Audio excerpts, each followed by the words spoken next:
Oui, c'est un jeu de cartes. Ouais. C'est un jeu de cartes qui n'en est pas un. D'abord parce que le joueur n'est pas, le joueur n'est pas celui qui reçoit, mais ça vient déjà en jeu. Et il y a des enjeux qui se mettent en place. Et le pouvoir est dans la main de celui qui tire, qui interprète, et celui qui tire la carte et celui qui sert. Donc il y a la notion de jeu, mais en même temps le sentiment qu'on a qu'a celui qui, tout en s'attendant à cette prédiction, c'est-à-dire à ce qui est avant la parole a déjà un pouvoir qui est celui de la magie, de la religion, puisque toute magie est religion. Et donc dans ce sens-là, la main de celui qui attend, qui est en attente du verdict, de la parole, ne peut pas ne pas trembler. Ça, tu peux le remarquer. Et puis, le sens, son regard se ternit, tu sens qu'il se ternit, que ses yeux expriment cette attente de quelque chose qui soit en adéquation avec ce qu'il attend. Bien sûr, il y a dans le jeu une arithmétique. Cette arithmétique est bien régulée, mais les émotions ne le sont pas de celui qui reçoit. Il sait qu'il ne joue pas, mais qu'il se joue parce que c'est son être qui est en jeu. Et puis, même si ces cartes-là ne peuvent contenir a priori que de belles choses, ou des choses des choses qu'on ne retrouve pas dans la voyance traditionnelle, des choses qui sont effroyables, des choses qui prédisent la mort, qui prédisent les catastrophes personnelles, etc. Même si le même sentiment existe chez celui qui tire la carte. Pourquoi? Parce que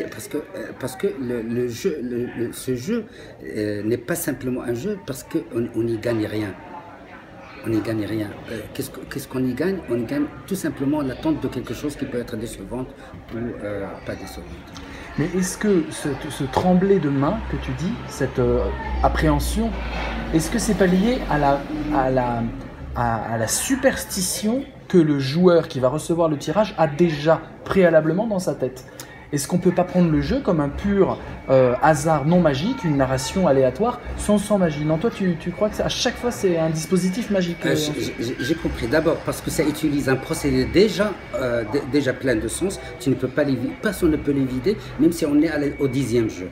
Ouais. Ça, c'est le premier jeu qui utilise un procédé déjà existant. Tu veux dire le tirage de cartes? Oui, le tirage de cartes, le tarot, etc., etc. Tu ne peux pas, par décision volontaire, et tout simplement tabula rasa, tabula rasa de tout un imaginaire. C'est d'un côté. D'un autre côté, tout le travail que tu peux faire pour vider le jeu de son côté magique, tout le travail que tu peux faire ne peut aboutir que si ça ne parle pas de quelque chose de l'avenir. C'est-à-dire, si ça devait parler du passé, le côté magique n'existerait pas. Le religieux et le magique a toujours en relation avec ce qui n'est pas encore vécu.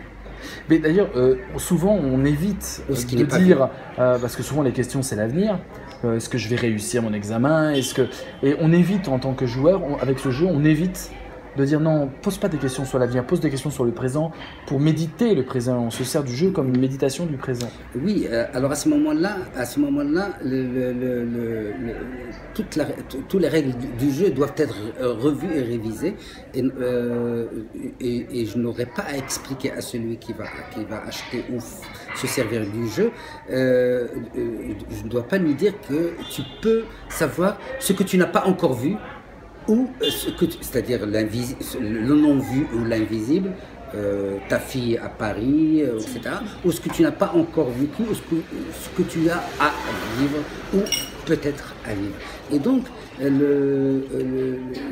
la religion, bon, le religieux et le magique a un rapport avec le non-vu, le non-su et le non encore vécu. Et tu penses que on peut pas s'amuser à dire je vais te montrer dans 10 ans ou dans 3 ans ce que tu vas être, mais ce n'est qu'un jeu. Tu penses qu'on peut pas juste s'amuser? Si, si, je suis tout à fait d'accord avec toi, mais à ce moment-là, on va ôter à tout jeu sa dimension magique.